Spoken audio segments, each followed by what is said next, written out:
सुबह की पहली किरण ने जब किले की खिड़कियों को छुआ, मैंने महसूस किया जैसे मैं एक और दिन के खौफ में जाग रहा हूँ। हवा में वही अजीब सी खुशबू थी, फूलों की महक के साथ साथ मिट्टी और फूम की बो, जैसे कोई पुराना कब्रिस्तान हवा में तीर रहा हो। मैंने अपने कमरे की खिड़की से बाहर देखा। दूर दराज पहाड़ों से वही डरावनी आवाज़ें आ रही थीं जो रात भर मेरी नींद में गूंजती रही थीं। ऐसा लग रहा था जैसे पूरा किला मुझसे कह रहा हो, तुम यहाँ से कभी नहीं जा सकोगे। नाश्ते के वक्त ड्रैकुला ने मुझे एक नई तरह की मेहमान नवाजी दिखाई। वो खासा खुश नजर आ रहा था, इसकी आंखों में एक अजीब सी चमक थी। मिस्टर हारकर, उसने कहा, आज मैं आपको अपने किले का सबसे बड़ा राज दिखाऊंगा। मैं हैरान रह गया, क्या वाकई वो मुझे अपने राज दिखाएगा, या ये महज एक और चाल है। ड्रैकुला मुझे एक ऐसी सीढ़ी पर ले गया जो मैंने पहले कभी नहीं देखी थी। ये सीढ़ी इतनी गहरी थी कि उसका इख्तिताम नजर नहीं आ रहा था। हवा में नमी थी और दीवारों से पानी टपक रहा था। ये किला सिर्फ एक रहाइशगाह नहीं है, ड्रैकुला ने फख्र से कहा। ये मेरी लेबोरेटरी है, मेरी यूनिवर्सिटी है, मेरी दुनिया है। नीचे पहुंचकर हमने एक वसी कुतुबखाना देखा।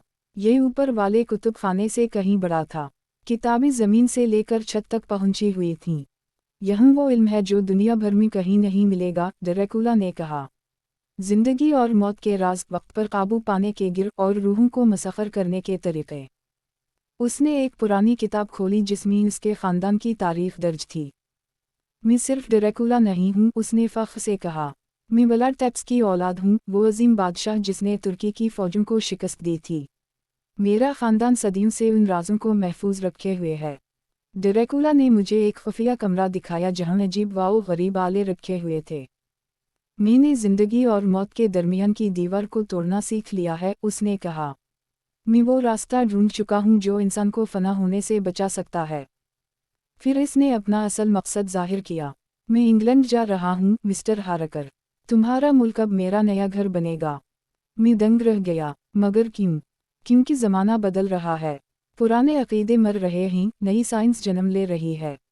और मैं इस नई दुनिया का हिस्सा बनना चाहता हूँ। इसने मुझे एक और कमरा दिखाया जहाँ दर्जनों डब्बे तैयार किए जा रहे थे। हर डब्बे में किले की मिट्टी भरी जा रही थी।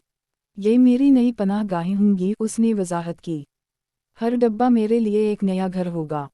ड्रैकुला ने मुझे बताया कि वो डेमेटर नामी जहाज़ से इंग्लैंड जा रहा है। जहाज़ के कप्तान ने मेरे सामान को ले जाने का मुआहदा कर लिया है, उसने मुस्कुराते हुए कहा। और तुम्हारे मुल्क के बारे में तुम्हारी डायरी से मुझे बहुत मदद मिलेगी।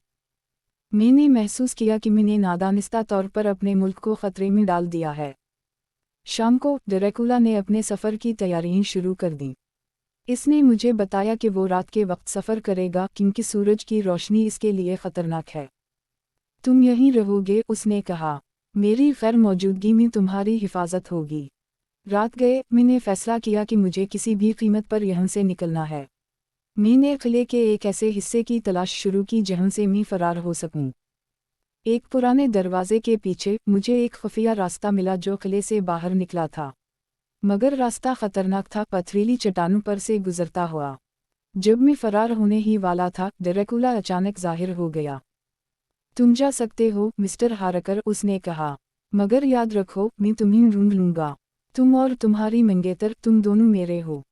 मैंने हिम्मत करके खुफिया रास्ते से फरार होने का फैसला किया। रास्ता इंतहाई खतरनाक था, गहरी खाइयों के किनारे और नीचे दरिया का गजबनाक पानी। आधी रात को मैं किले से बाहर निकलने में कामयाब हो गया। मगर मेरे पीछे वही डरावनी आवाज़ें थीं जो मुझे बता रही थीं कि मेरा पीछा किया जा रहा है। उसी रात ड्रैकुला ने अपना सफ़र शुरू किया। वो डेमेटर जहाज़ पर सवार हुआ, अपने साथ मिट्टी के 50 डब्बे लेकर। जहाज़ ने इंग्लैंड के लिए रवाना होते ही समंदर में अजीब वाओ गरीब वाक़यात का सिलसिला शुरू कर दिया।